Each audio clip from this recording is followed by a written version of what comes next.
Hey, ¿qué tal a todos? Espero que se encuentren bastante bien. Sean bienvenidos a un nuevo video. En esta ocasión vamos a indagar entre los fundamentos que están relacionados al audio analógico electrónico.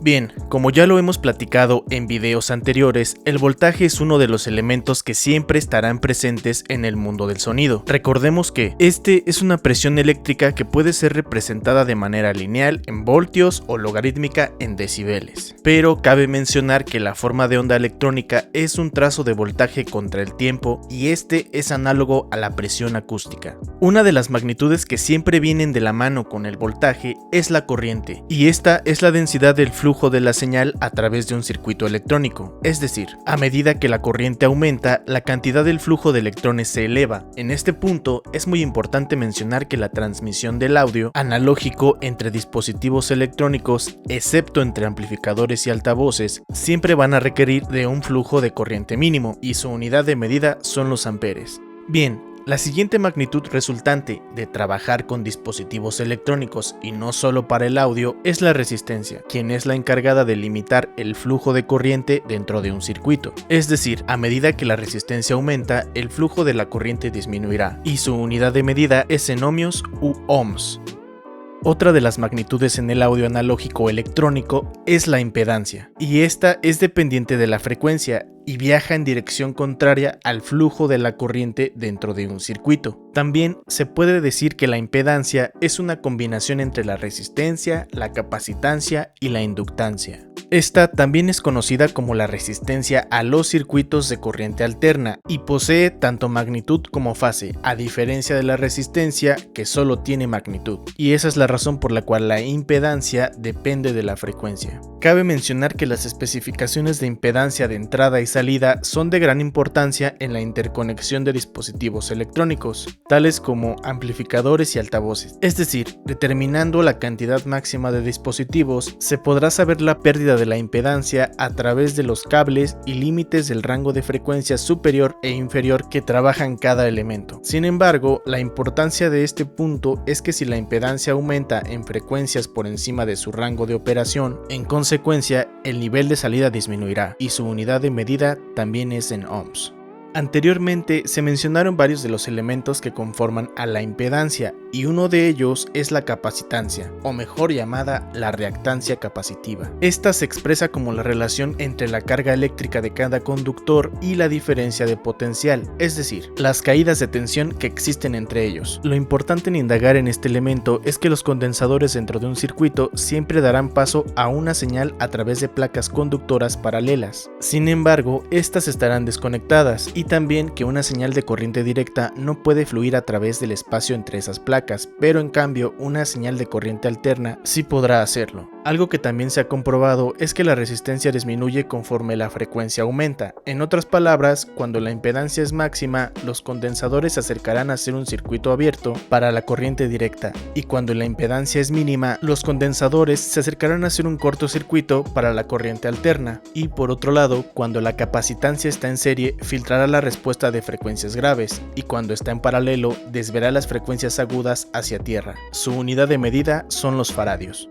Un elemento que también se mencionó fue la inductancia, o mejor llamada la reactancia inductiva. Esta es la medida de la oposición a un cambio de corriente de un inductor o bobina que almacena energía en presencia de algún campo magnético y se define como la relación entre el flujo magnético y la intensidad de corriente eléctrica que circula por la bobina y el número de vueltas de un devanado. La importancia de este elemento es que la respuesta de un inductor siempre será opuesta a la de un condensador, es decir, a una impedancia máxima, los inductores se acercarán a un circuito abierto para una señal de corriente alterna, y a una impedancia baja, los inductores se acercarán a un cortocircuito para una señal de corriente directa, y en este caso, cuando las inductancias están en serie, filtrarán la respuesta de frecuencias agudas, y cuando están en paralelo, desviarán las frecuencias graves a tierra, y su unidad de medida son los henrys.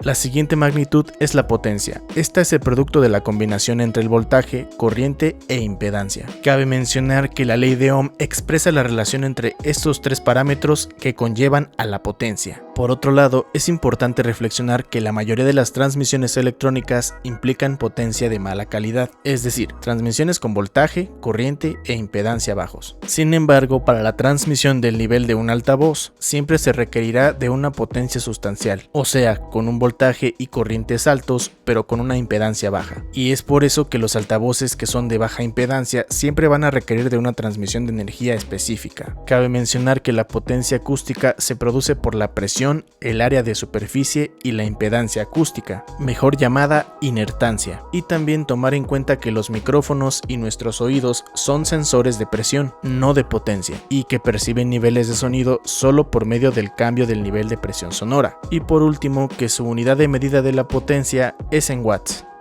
Toda esta información teórica hasta este momento nos lleva a conocer otros conceptos, y esos son los niveles operativos. Si bien algunos de ellos ya se han mencionado en varias ocasiones de los videos pasados, es hora de profundizar en ello, y el primero de ellos es el nivel de micrófono. Este normalmente es generado por dispositivos pasivos pequeños, tales como las bobinas de los micrófonos, los pickups de guitarra, las agujas en fonógrafos, etc. En la realidad, existen pocas ventajas y muchas desventajas para operar el rango de los milivoltios, ya que estas señales son vulnerables a la inducción de ruido y otras complicaciones relacionadas con el voltaje y el flujo de la corriente extremadamente bajo. Sin embargo, la estrategia que siempre ha funcionado es la preamplificación de las señales de nivel de micrófono, y estas se trabajan como si fueran señales de nivel de línea. En este punto, es necesario mencionar que las fuentes de nivel de micrófono generan señales en un rango de microvoltios hasta 100 milivoltios, junto con impedancias nominales de algunos cientos de ohmios y algunos kiloohmios para pastillas de guitarra. El siguiente nivel operativo es el nivel de línea. Estos niveles son causados por dispositivos activos, tales como consolas, procesadores, salidas directas de instrumentos, equipos de reproducción, etc. Es importante mencionar que este nivel operativo es el rango operativo estándar, con niveles nominales en el rango de 1 volt y niveles máximos por encima de los 10 voltios. Una reflexión importante es que las salidas de nivel de línea balanceadas de impedancia baja, normalmente de 150 ohms, alimentando entradas de impedancia alta que normalmente son de 10 kiloohms, deberían tener una buena inmunidad contra el ruido y pérdidas de energía mínimas. El siguiente nivel operativo es el de altavoz.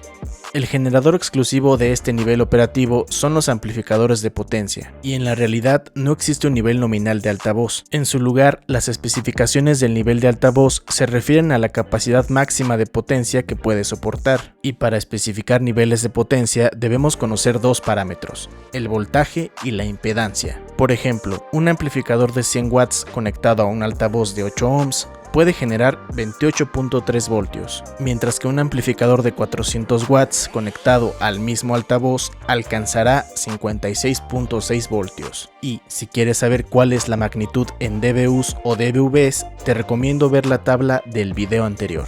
Por último, veremos las especificaciones del audio electrónico analógico con la ayuda de la siguiente ilustración, en donde tendremos una visión general de algunas de las especificaciones de estándares relevantes para dispositivos de audio analógicos de nivel profesional. Debo mencionar que aún hay más información para cubrir este tema, sin embargo, esa información será tomada en un próximo video. Aprecio mucho que hayas llegado hasta esta parte y agradezco mucho tu interés en este tema. Nos vemos en la próxima.